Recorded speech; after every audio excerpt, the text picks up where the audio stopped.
I see you on time. How you doing?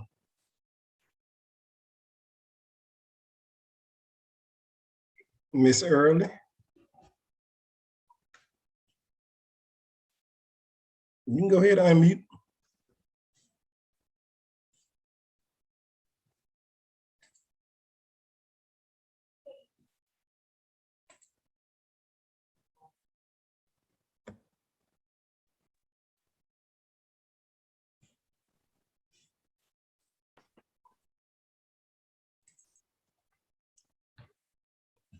Too high. Hey there, Miss Early. How you doing?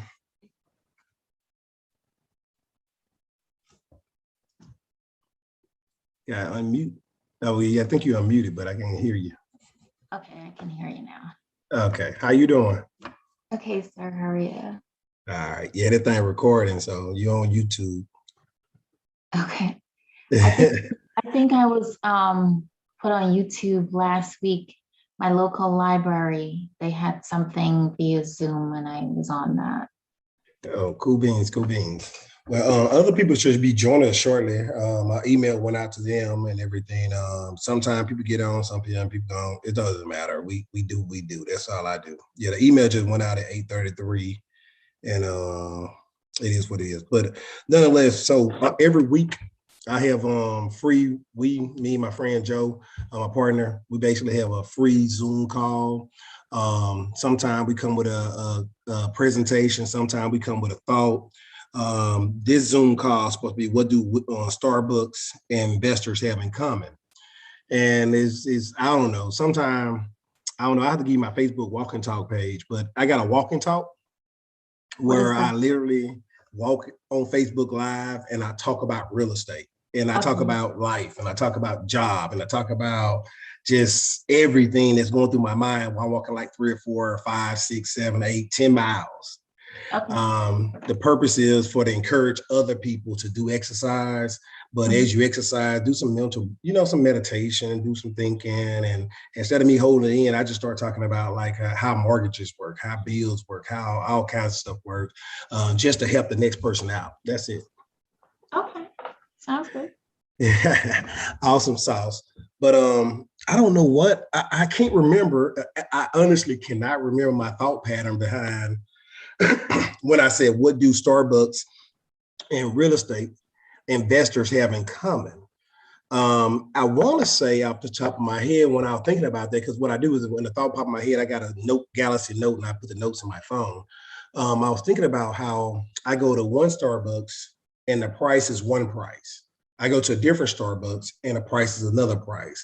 I go to a different Starbucks and the price is another price. So Wait a minute, they don't have uniform pricing? They do not. They do not. I might be one of the rare few people who've never spent money at Starbucks, so I did not know that. Yeah, so some of them are private owned and some of them are company owned or what have you. Okay. And like even on posts, they have a variance. If I go to the one in the PX and buy Starbucks, I buy the same thing, a tall coffee with one pump of peppermint. In the PX, they won't charge me for the peppermint. That's 50 cents extra. And it's probably 3 pumps. I'm only getting one and I'm getting no sugar, no cream. All I want is one pump of peppermint to die down a taste. When I go over there to the other Starbucks over there beside the Pizza Hut, the Domino's and everything, over there by the Dunkin' Donuts on Post. I know you don't eat at Starbucks, so you don't know. So it's another one over there right by the main entry gate where the gas station there, the Dunkin' Donuts, the bank, Penn. Over where you out process. Yeah, Penn Federal and everything. Yep. Okay. So that one, they charged me for that one pump. Some other ones you can ask for one thing and they'll give you this, and one thing they don't. But the price is always varying by a couple of pennies or so. And the thing about it is, what do real estate investing and they have in common? So basically, I think in my mind was, it's imperfect. It's imperfect, right? It's not a perfect system. Starbucks is an awesome enterprise. People make a lot of money off of it, and Starbucks making a lot of money, and people love Starbucks. And there's no And folks, uniformity to it. yep. Would Okay. you say again? There's no uniformity to it. Because I have spent money at McDonald's, and McDonald's pricing across the board is the same regardless of where you go. Exactly. And even with consideration for currency exchange, it's still the same pricing. But you're saying that's not the case for Starbucks. Absolutely. Absolutely.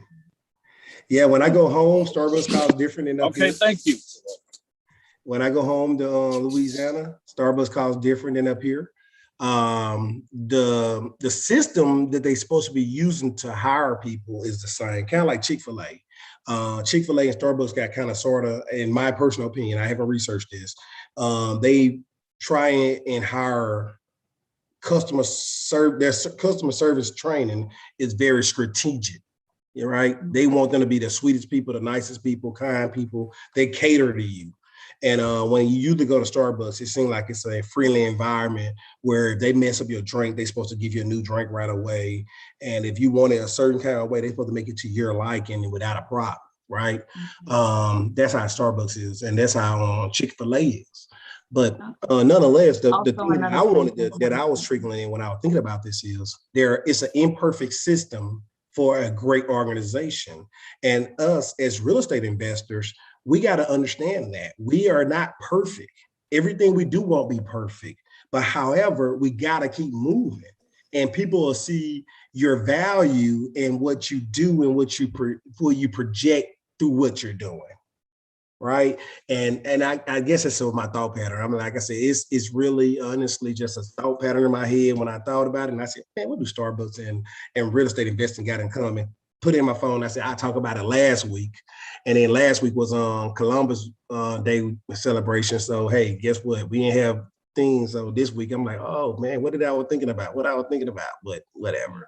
So that's what it was. We imperfect, right? All right. So for everybody on the call, they pretty much know me. SL, Priscilla, Douglas know me. We got Miss Hurry on the phone. Thank you, Miss Hurry, for joining us tonight. She had a couple of questions about real estate.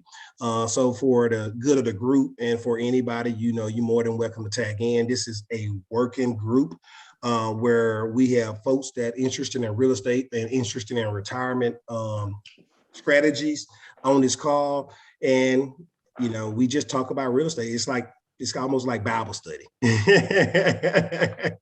It's almost like Bible study. We all love this. We all think that this is the way, the truth, the light. This is the way for financial freedom. This is the way to help others. This is the way to build your financial wealth, just financial freedom. That's the most important piece, and help others. I think those are two main things I need to say. So, Ms. Hurry, go ahead. I know that you, and just for everybody else on the call, Ms. Hurry asked me about Section 8 housing. How do I streamline my tenants for my houses and stay with Section 8? I sent her my text message or my email I sent out to everyone. And it's pretty much really easy, right? It's just, hey, this the property, here's the address, here's the video, here's what you need to do, all on my checklist, what you need to do. Basically, hey, a background check, a deposit. If you have pets, it's $100 deposit, $20 extra a month, and some other little details. However, that's not important. That's the easy part. Everybody do that with every tenant. The difference between my strategy with Section 8 people and other people's strategy with Section 8 people, I don't know what their strategy is, one, but for me, what I do is I try and make them go back and forward with me on several transactions. So basically they want the property. They reach out to me. Hey, I would like your property. Okay, I send a text message back with all the information. And with my website, so they go to my website, they need to download the forms. I don't provide the forms. They go to my website, they download all the forms off my website. They fill the forms out, right? Now, if they email me back and say, hey, I don't have access to your website, or I don't know where to find it, or hey, this is not easy for me to do, then I go ahead and send them the forms, right? But they still got to print the forms out, fill out the forms, send them back, right? I try and make the process for not just Section 8, but all my people a little bit back and forth with me, because I want to test their their temperature. I want to test if they have an attitude problem. I want to test if they will stand still. I want to test if they're going to stand firm. I want to test if they can't handle communicating back and forth with me. I want to test if they can't, if they're capable of having a bank account and paying and know how to do wireless transactions or know how to get cash app and all stuff. So I go back and forth with people so I can test their temperament. That's the whole goal, right? When somebody rent your house and somebody's in your process, you don't want them to have an easy path. You want to try and make that path a little difficult so that you can know who they are, because they're gonna show themselves. I done had several people say, you want me to do all that? A background check and a credit check? Great, great.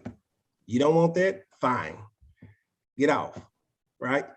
And what I don't do is I don't ask for their social security number. I don't upcharge them on that. I send them the link so they can go in themselves and do that themselves, right? I don't want to be in charge of your social security numbers. That way, if your social security number get hacked or whatever, somebody steal your information and they come back and say, hey, well, this person right here had my social security number, so I'm going after him. No, I'm good. I'll let you pay this company. This company gonna email me the information, and I'm good with that, right? Another thing I do. What you got, Priscilla? Oh no, I didn't say anything.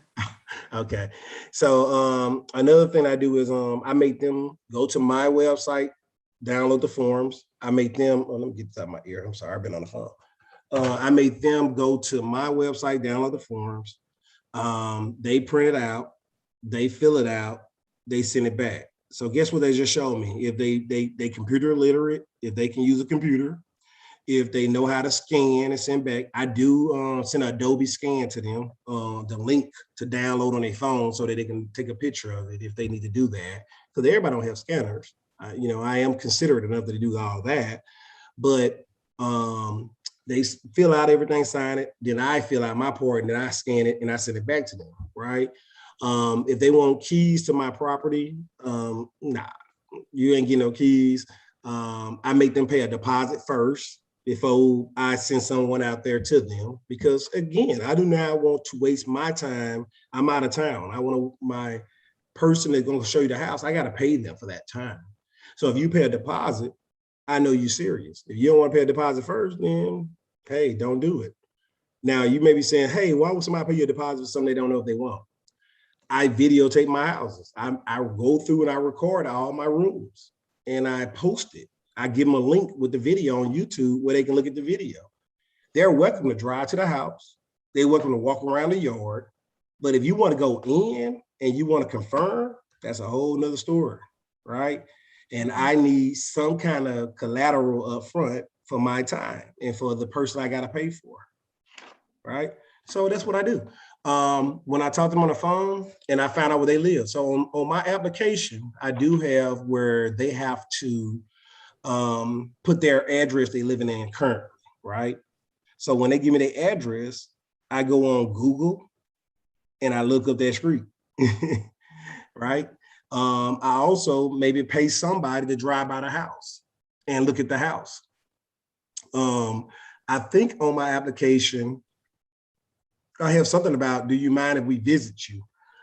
And it's somewhere in there. And, if I send somebody by the house and knock on their door and say, hey, how you doing? I just came to talk to you more about your application. I think you applied for a house on this street, and is this person available? And if they invite you in the house, then you talk to them and then you say, hey, look, once they get through talking to them and asking questions and seeing how they're doing and see why they're interested in their house, they come back and they call me and say, hey, look, the first question I'm asked, will you eat a sandwich in their house? Would you eat a sandwich in their house? If they won't eat a sandwich in their house, then guess what? I don't want that person in my house because they're going to leave your house a mess. All right. So that's a strategy. I mean, that's not a strategy you may want to use with everybody, but you definitely can drive by the house that they're living in and look at the neighborhood. If they got cars in front of their yard, if they got a trashy yard already, you already know that person not going to be a good fit for you. So with your due diligence, then you want to do it before you actually accept them. All right. And that's what I pretty much do. So when you get applications, you're supposed to, in legal terms and fair housing terms, you're supposed to go in the order in which you get the application, right? They got to give you everything. So if they don't pay a deposit, then you can skip past them, right? You have ways of getting by that. So, hey, this person didn't give me no deposit. This person paid deposit. So I got to give them attention. This person paid deposit, I got to give them attention. If nobody gave no deposit, you just need to get them one to deposit of attention. And that's how you eliminate that person. And before you take any more money or anything else from them, you just say, hey, look, once you go by their house or you drive by their house or you look on Google or you do whatever you do and you don't feel like that's a good fit for you, you just say, hey, look, based off of my findings, then we don't feel you're a good fit. And you send them a little letter and you send them a refund of their deposit. And that's really it.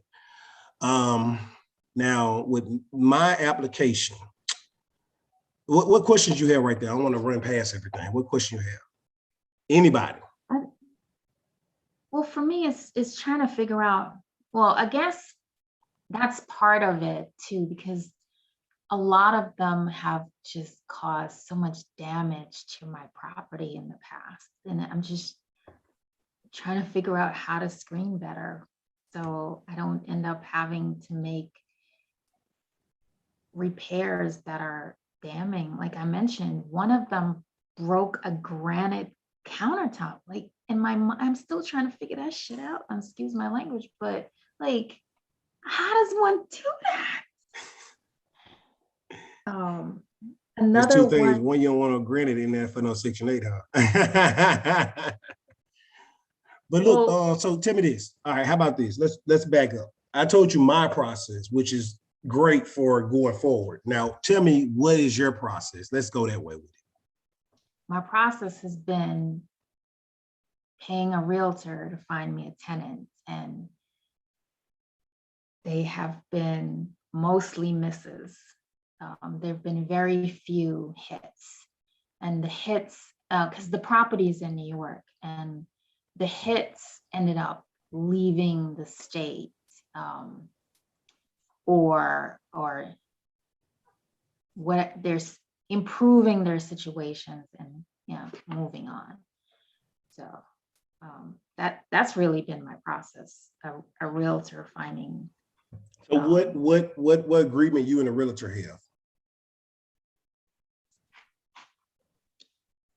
What do you mean in terms of So just paying them? you just let them pick the person, or do y'all have a conversation about it, or do they bring the person back to you and tell you this, or are they doing background checks, are they doing credit checks? What? You know what? I'm not entirely sure, because I've been very loosey-goosey with this place over the years. So the first thing is, whoever is your property manager, you need to have a good understanding about what your terms and who you're looking for. You need to set some boundaries for them. See, that's not, I don't have a property manager. I just have a real estate agent. I find one whenever I need a new tenant. I haven't had one consistently over the years. So no loyalty. So they don't care. You have no loyalty right now. What you're doing is you're just picking up somebody saying, I'm gonna pay you. They're gonna put anybody in your house and they're gonna move around, right? That's pretty much what's going on, because they don't have no commitment to you. You don't have no commitment to them. Right. So the first thing I would say is you need to build a rapport with a property manager company. Okay. A property manager company in New York. So you can Google search questions to interview property managers. That's the first thing I would say. Interview property managers, questions to interview property managers. You look for them in your area, so you can look up by zip code or by city or by county or whatever you do, how you want to do it. Next, you interview them. They're going to make money off you. You need to first, they hire a property manager. It's all tax exempt. You're going to go to your tax man and they're going to give you a tax credit. And then guess what? You got somebody to hold accountable. And you may not make as much money, but you're going to make the money back through taxes. You're going to pay the people off in taxes. So it's going to be all right. It's going to be a loss that you're going to get to carry, basically. That's what I'm saying. It's going to balance out. That's what I would say with and you can go up on your price for Section 8. Like if the house is, basically, hey, I'm renting out for 800, 1,000, then I can rent out for 1,200 to cover the difference between what I'm paying the property manager and that. That's it. Isn't me? That's that simple. All right. So once you interview your property manager, ask the questions. You do 3 of them, right? You try and do a minimum of 3, and you find out which one you like the best. Now let's talk about property managers. We want a property manager that's gonna. This is how you're gonna make your money. This is the best part about property manager. They're gonna do your books for you. They're gonna do your books. I mean, you're paying them to manage your property, but in return, they got to do the rent come in, the rent go out, something break, something tear up, something do this. They got to document all that stuff. And when they document it, then now you know when they give you a call and say, hey, this is how we can do this. I have somebody on deck that can come fix it, or you can have somebody fix it. But it need to be fixed in a timely manner. If you have people around and you say, hey, I will take care of repairs. I got somebody, boom, call this person, go fix it. You can record how much that costs. If they go out there and get it fixed, they go record what costs. And then at the end of the year, they're going to give you an itemized list of everything that they did to that property. All the money went in, all the money they got, all the money that you made, and all the money that they spent out on property management. So it's worth the money when they do all that.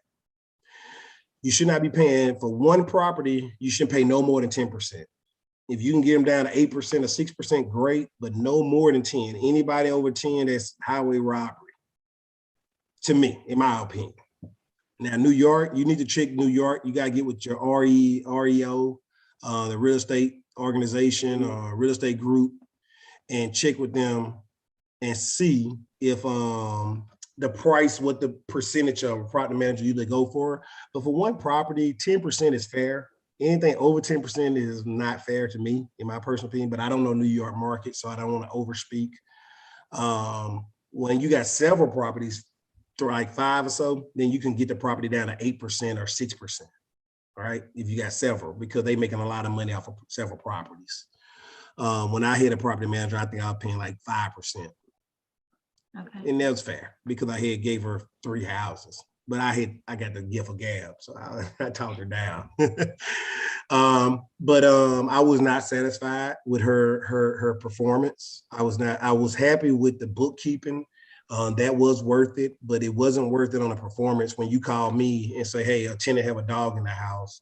And you know the rules is $100 extra deposit, non-refundable, and $20 more a month. And you ask me what to do.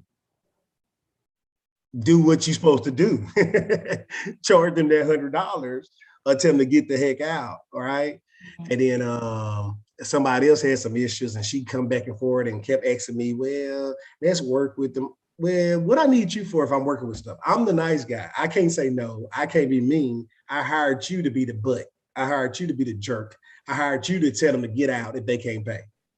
And if you ain't doing that, then what I need you for? You coming back to me asking me what you do. So I was not satisfied.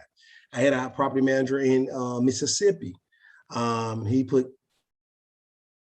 some people that did illegal drugs in my house. And they did it for a long period of time. And I'm not talking about marijuana. I'm talking about real illegal drugs.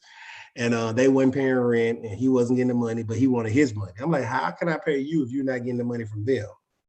That don't make sense. So I had to say kindly, I don't need your service anymore. What do I owe you? I will pay you off because I don't want my name to be bad. I'll pay you, but bye. You know, I'll buy you my time back. So that wasn't a good experience. So from then on, I've been managing my own properties. Thank God I have my kin folks in the location and I have them go check on my property and do everything for me. So that's how I've been doing it. But I would like a property manager. That's good. And if I was to do a property manager, I would do the same process that I'm telling you. I will print out a whole bunch of questions. I will call them on the phone. I would ask them questions. I would ask them, do they have an automated system? I would ask them, do they have a maintenance crew that can work on my houses, right? And I would ask them, is it an upcharge for the maintenance crew? Will they charge me the regular price that is the same price that they charge them, or is it upcharge for them calling them? I would also ask them to, how do it cost more for evictions? Do I have to pay an extra charge for eviction or do they come with the property management? I would ask them, will I get the itemized list and how often will I get it? Can I check on the line, or do I have to wait for you to give it to me? Or I'll ask them how many people on their staff, because if they got a one person on their staff and that's just them, or if they have 3 or 4 people on their staff and people, hey, somebody going to check on the property. That's another question. Do they check on the property? Do they drive by? How often do they drive by the property? And there's several more questions you can ask, but those are some of the basic questions I would want to know, because I got central air and heat in all my houses. And if you're not going by my property to check on it, how I know the filter getting changed, right? If you're not driving by the property, how I know my yard is not going uncut, and now I got the city calling me saying the yard ain't cut. If it's only one person, then hey, your price need to be lower. If it's several people, I can understand why you charging me 10%, what I'm saying, at least 10%, because you got to pay a staff. So that's some of my basic questions. So I'm gonna shut up and listen now. What questions you have so far? No, I think I'm just realizing that I just need to pay attention more and build a better system. No, absolutely. No, absolutely. I mean, you have this property for quite a while. You made a little money, and then you get set back whenever somebody moves out because you got to pay a lot of money on that. The name of the game is to try and keep the same person in the house for a long period of time. That's the name of the game. You don't want in and out traffic. You don't want a short-term rental. You don't want, if you buy for a long-term rental, you want that person to be locked, cocked, and ready to rock. So I would say a couple of things you can do to keep a person in your property. And this is me just shooting stuff off the top of my head without me knowing actually the situation. If the rent is going for $1,000, you can go a little bit less, but you're doing Section 8, so it doesn't matter because the person ain't paying out their price, their pocket.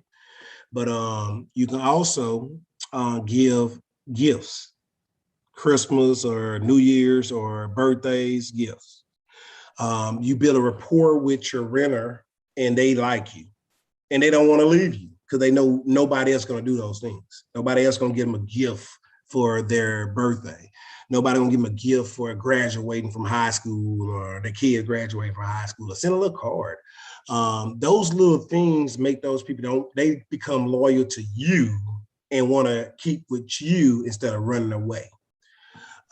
Small actions make big returns. Small actions make big returns. Call and talk to them every once in a while. Text them, check on them. Hey, how's your family? During holidays, send a message. Hey, from my family to yours, I hope you're having a great holiday. Hey, anything that you think I need to be concerned about with, the neighborhood, not the house, the neighborhood, right? Something you can't do nothing about, but you just showing like, hey, I do care. I am doing it, right? If they start talking about the house, say, okay, cool. How long this been going on? Thank you for bringing this to my attention first. How long it's been going on?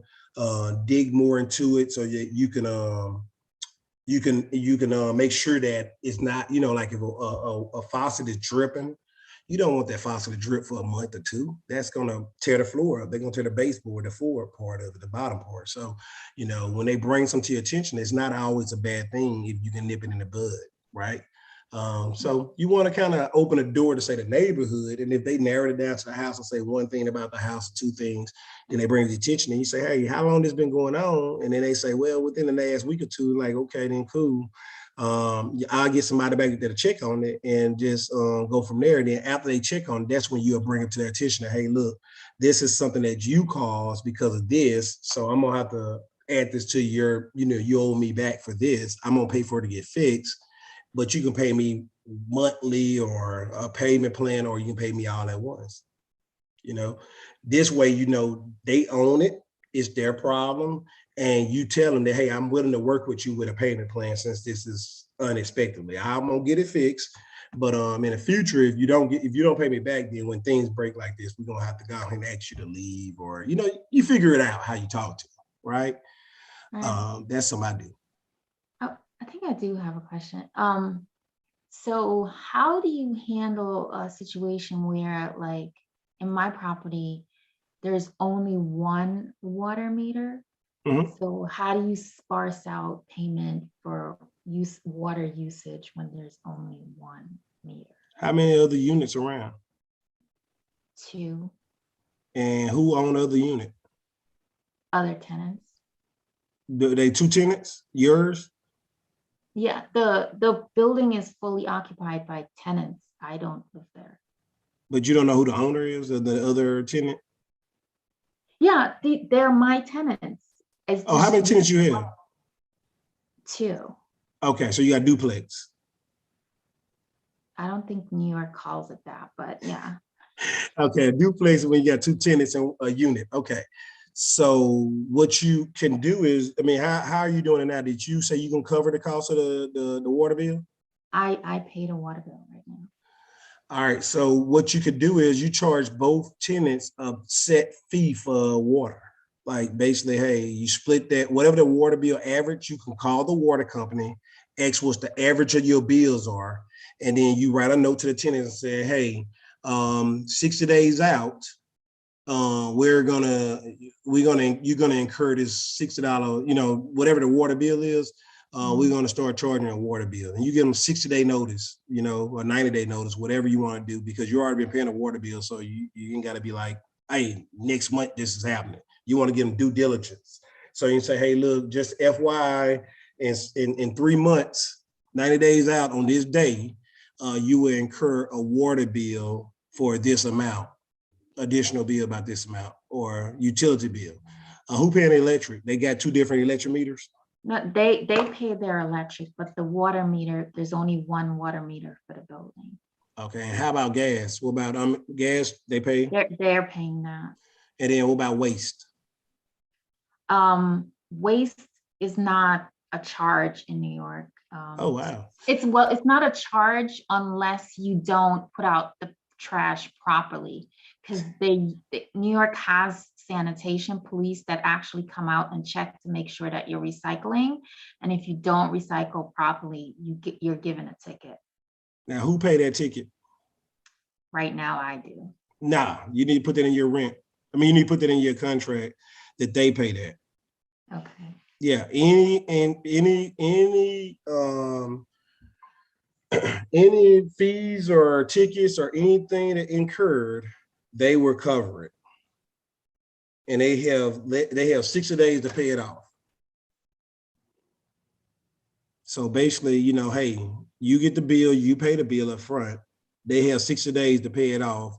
They can pay you installments, and you just, whatever the ticket is, you break it down and saying, hey, divide the number up by 3 weeks or something, and say they got 60 days to pay it off, and they can pay it off early without a problem. Something like that. That's what I would do.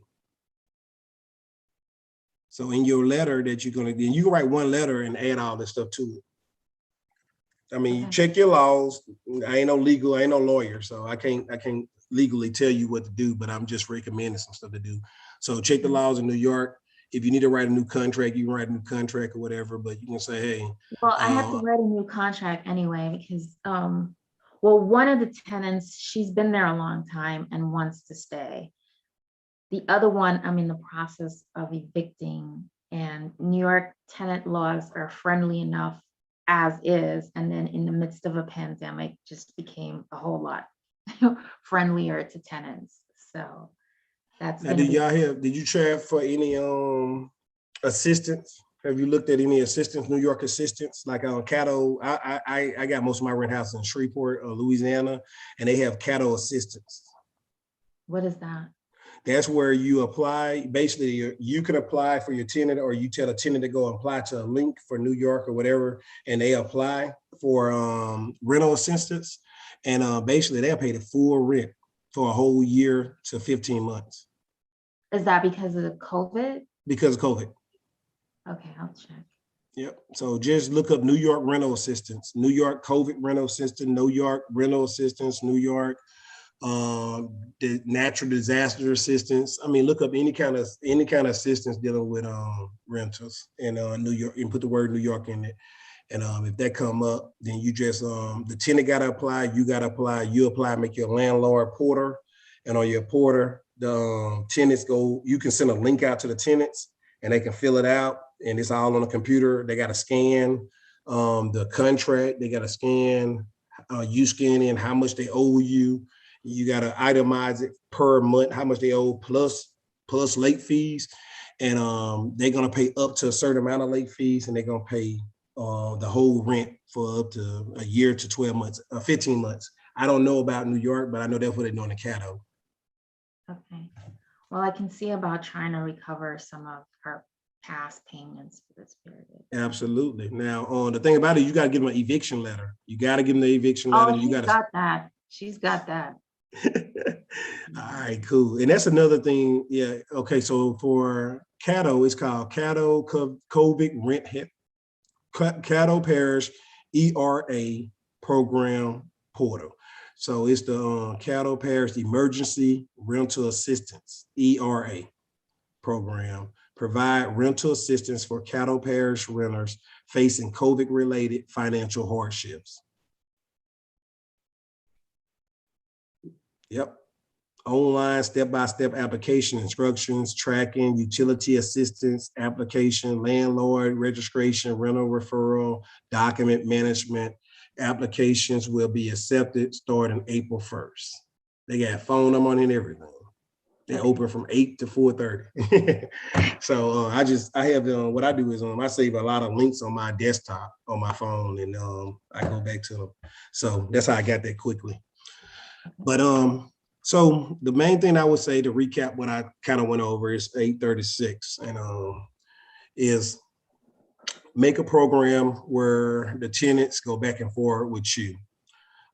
Make them pay for their own background check and their own credit check.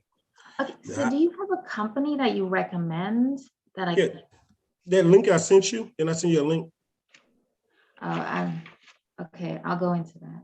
Yeah, I think whatever I sent you have everything. I think. If not, then I have to look at my email and send it to you. I can't remember. I just cut and paste one of the ones that was in my notes. Okay. Let me see.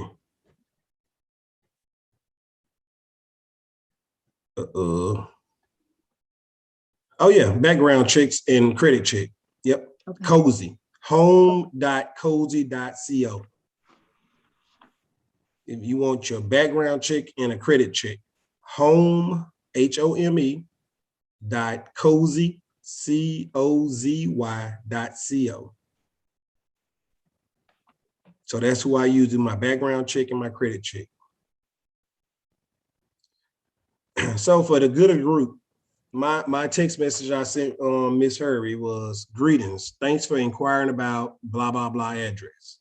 Please complete the bold, I got bold print down there, from form and return to set up a time to view the inside of the property. Virtual link below.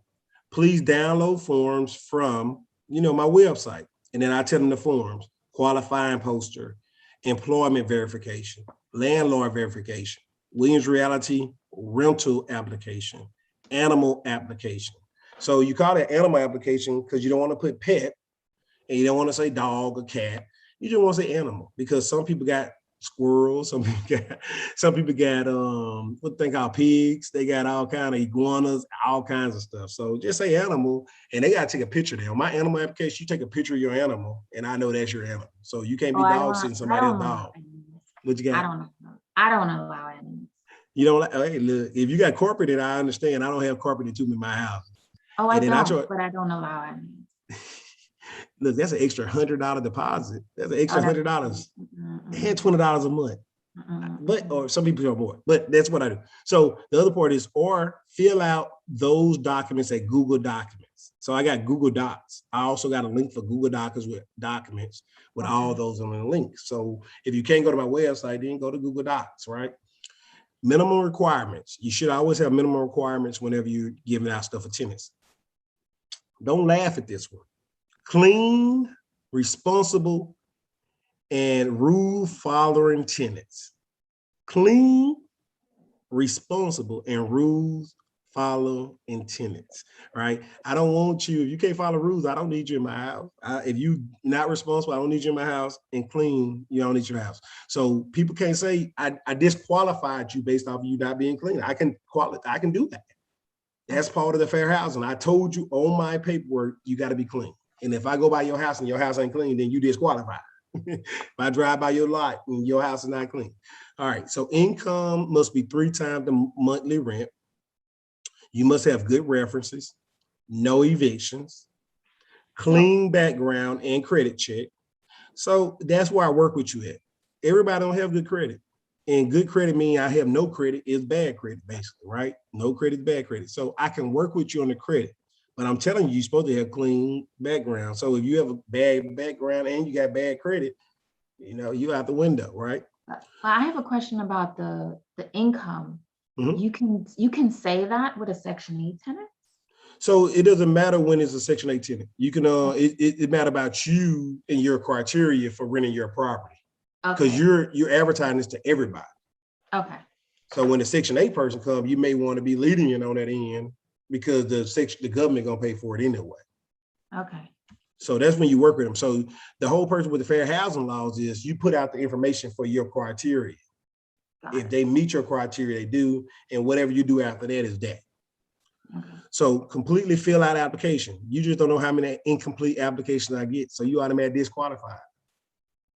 So that helps you out when you got 10 applications and the one you want is probably at the bottom because the fair housing law says you have to deal with the tenants or the applications in the order they came in.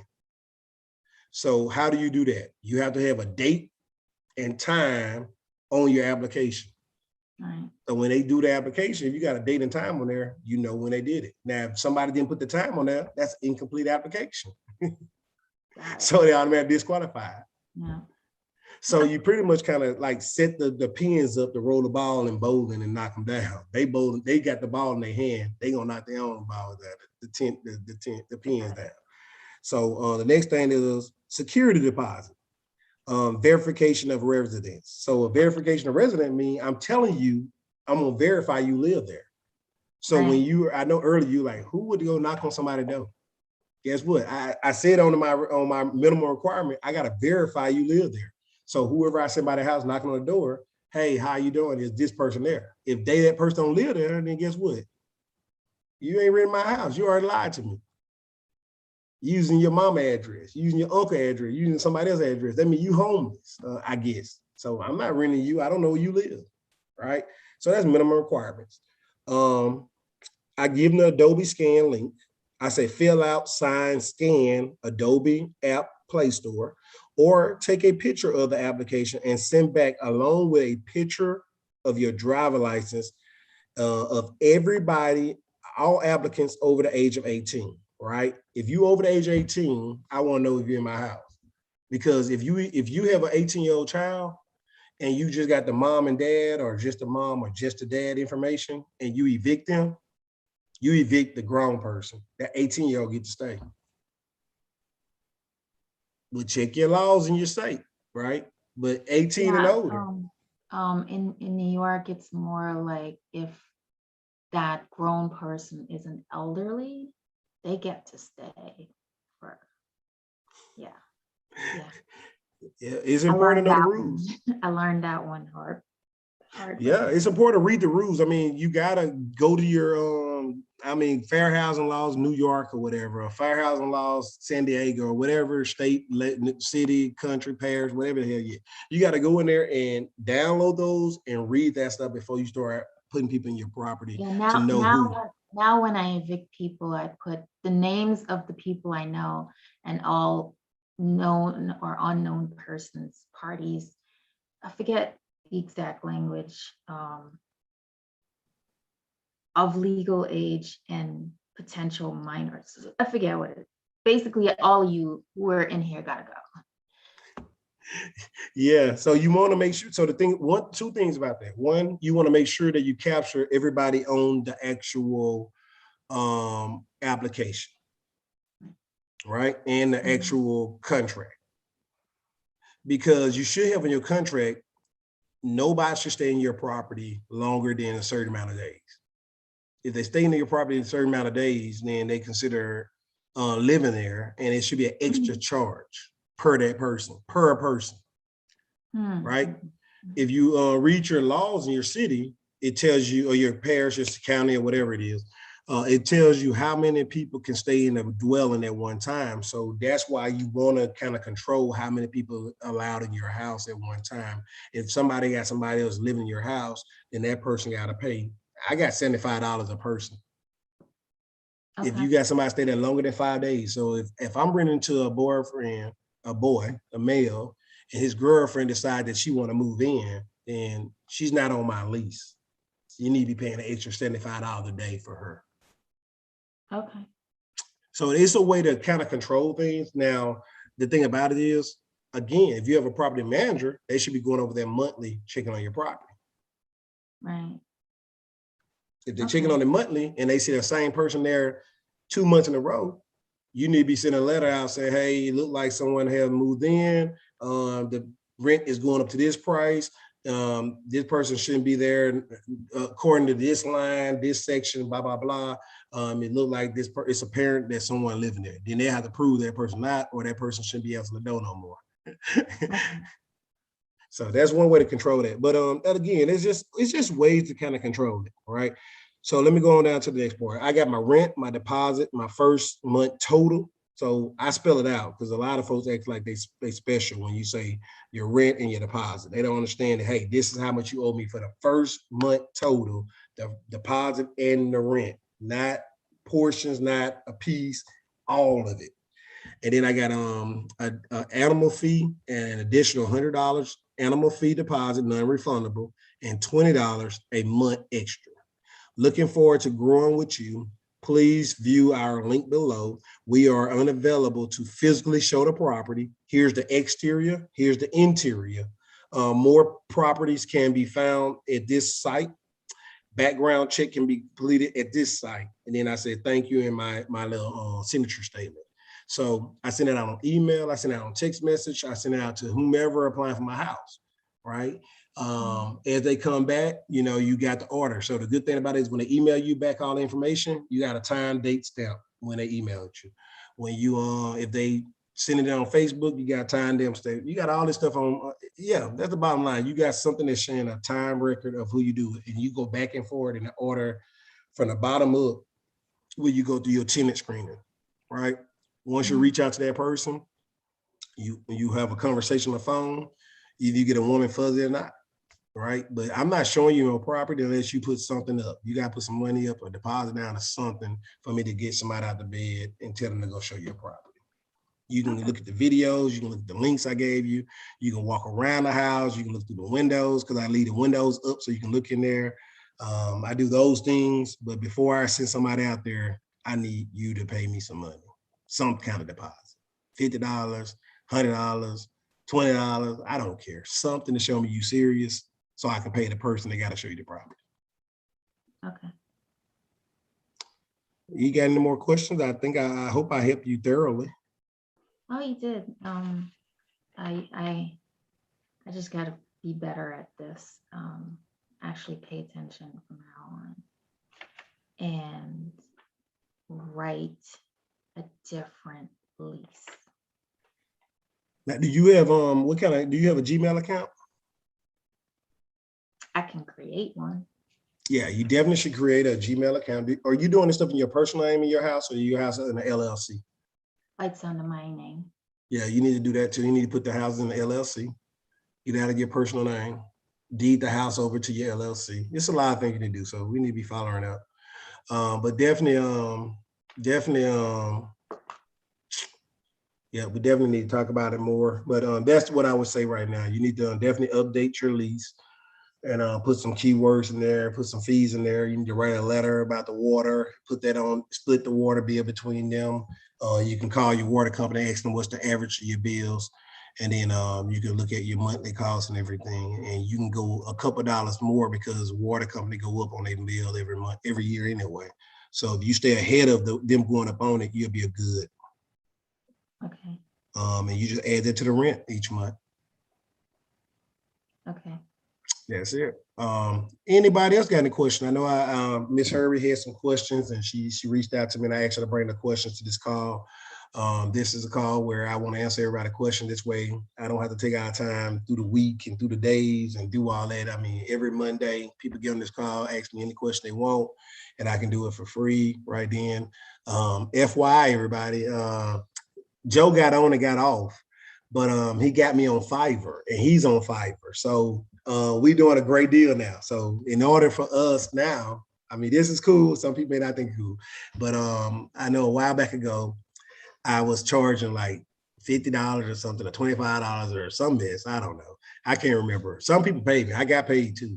But now we're gonna do Fiverr for anybody. So I'm gonna make a Fiverr account and it's only costs $10 for 30 minutes.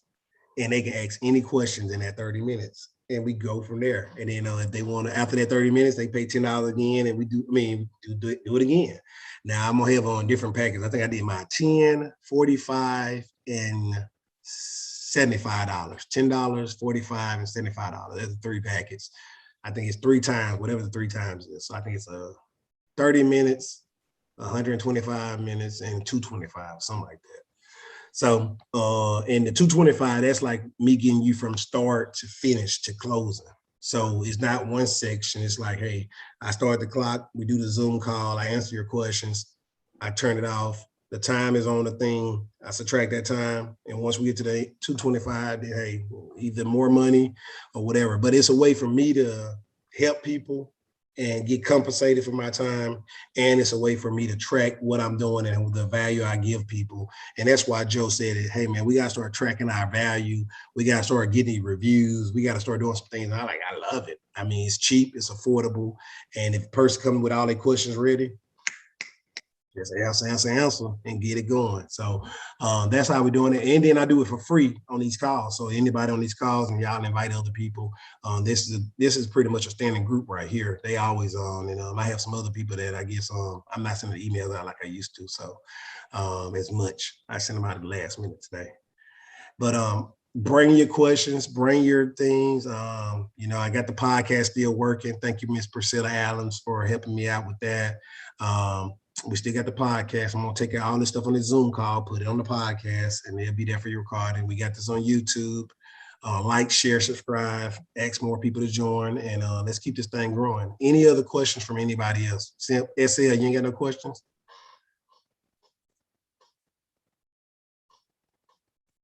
That dang mic of yours. Hey man, get rid of that mic. We're gonna have to buy you a mic you're gonna plug in and talk on because we can't hear you. All right, man. We'll chop it up. You'll call me about it. Mr. Douglas, you have any questions or comments? Because you like to make comments. You don't like asking questions. Unmute or you sleep. Oh, sir, no comments, no questions. What? Yeah, I just like a sponge today. I've just been listening. Did you get on the call at 8 o'clock, at 7 o'clock your time? No, I wasn't able to do so. I couldn't get off in time where I could be paying attention like I need to or should. Oh, no worries, no worries. You already got your marching orders. You know what you need to do. Right on. Get at it, brother. Get at it, brother. Let me know if you need any support. Okay, will do. All right, bro. Miss Adams, you have any questions, or did I say the thing that you think is crazy? I would have stopped you if I had heard you saying some crazy stuff now. So I think you good. You gave her a lot of good advice. And some of the stuff that you're saying is the same stuff that I do. And I see that you are more detailed in the screening of your tenants. So I like some of the things that you're doing that go a little bit above and beyond just a regular background credit and eviction checks. So I think that was very good advice, very detailed to really kind of get a better feel for what type of people that you're renting to, because man, I'm telling you, it can make the difference. Absolutely. You get tired of going to eviction court. Absolutely. I mean, You know, it's a people's game. The man that taught me the real estate game, like for real, he's an older white gentleman. He's in his 60s. He told me I was gonna be his Cadillac ride out. He got like 100 some houses, and I was gonna be buying all the houses from him. And unfortunately, I didn't keep in touch. I keep in touch with him as much as I can, but he wanted to give me all his regular houses, so I had to let him go. But nonetheless, he told me that you got to be likable. You got to be likable. You got to be likable. You got to be a people's person. You got to talk to these people like they got good sense. You got to be kind of stern, but you got to be fair. So when I'm going back and forth with these people and getting to know them through emails, through text messages, through phone calls, I'm getting a sense of them. They're getting a sense of me. And if I got a bad sense on them, I don't want to do it. Right? I don't want to deal with somebody that's going to be trying to take advantage of me. I don't want to deal with somebody that feel like I'm going to take advantage of them. We have a fair shake, right? So before we get too far in the line, I just cut it off right then and there and know it from there. But yeah, you know your temperament. If you tell a person to scan and email stuff back and forth, and you go back and forth and they do it half, but you know what I'm saying? You be like, okay, well, you missed out. You circle it where they missed out and say, hey, can you please fill in these spots and send it back to them? And then they get mad or they just ignore you. You're good. You just dodged a bullet. Right? Yeah, right. The reason why you want to kind of do that is those are the same people that going to let water drip under the doggone sink. Yeah. Them the same people going to let the toilet run for a long time and then call you about the water bill being too high. Yeah. So if they pay attention to detail, they the same people that call you and say, hey, I'm noticing a little drip. I'm noticing my pots getting a little rust on them. Now you know in the sink is dripping in the kitchen. So, hey, we need to go get that tightened up. Those are the only problems I usually have in my house because I completely gut my houses out pretty much and redo them. I usually have a problem with the air conditioning going in the roof. If you don't notice, if you don't pay attention and you didn't unstop the drop-up pan, or if you're not changing the filters, it can have a stoppage and that water can sit on there and put a hole in the roof. And just sinks dripping. Them the main two things I have. And when the ice storm happened, he had several pipes bust and everything. And then I had a couple of toilets they had running because the people tried to use the toilet when the toilet was not supposed to be used. They messed up the tank and everything. And when they got back, the water bill was higher because it was running so much. So the main problem I have, I don't really have any other problem than that. And then if I have an old roof on the house for a long time, we get a roof leak every once in a while based off of the shingles getting, wind storms and the shingles going up. My uncle get up there and patch them shingles up, put some layers down, and we done. And then we fixed wherever the leak at in our house, cut that piece out, replace it, retape it, repaint the roof, the ceiling in that room, and we did move forward. This is a bit off topic, but question: are you familiar with heat pumps at all? And do you know if it is better to have your hot water heater replaced with a heat pump hot water heater? Yeah, I better not speak to that one. Okay. Okay. Yeah, I better not speak to that one. I have no idea. I know that I think that a heat pump is put on my air conditioner, I want to say, but I let the experts do those. Yeah, just give the plumber and ask him about that one. I don't want to jack you up on that one. Okay. All right. I will. Thanks. All right. Any other questions, team? Any other comments? All right. Well, look, I appreciate you all getting the call. Thank you for your time. Next week, we should be talking about something a little bit more firmer. I got a little bit more time on my hand. I'm going to try and get a good PowerPoint. I ain't did a PowerPoint in a minute. So next week, I may try and do a PowerPoint or something to have some more to present to you all. I can tell y'all this. Me and Joe are working on some big things. We've talked a lot in the last week and two. We talk every day, period, but we talked about moving our business and our business venture in a whole other direction that's huge. I'm excited. We're thinking about having a Holiday Inn meeting up here in the DMV area. I'm gonna reserve the building, and we're gonna have a 1-day, 2-day class, like basically come in. We'll do a 1-day this class, and then on the next day we'll do the same class again. And then we'll follow up with a 3-day class somewhere. And we think about going to Puerto Rico this year. We went to St. Thomas last year and met up. So I think we talking about going to Puerto Rico this year and meeting up in Puerto Rico. So big things going away. Hey, we trying to grow this thing. We trying to make it big. I can't wait till you all start doing the business with us, to grow with us and be a part of this excitement.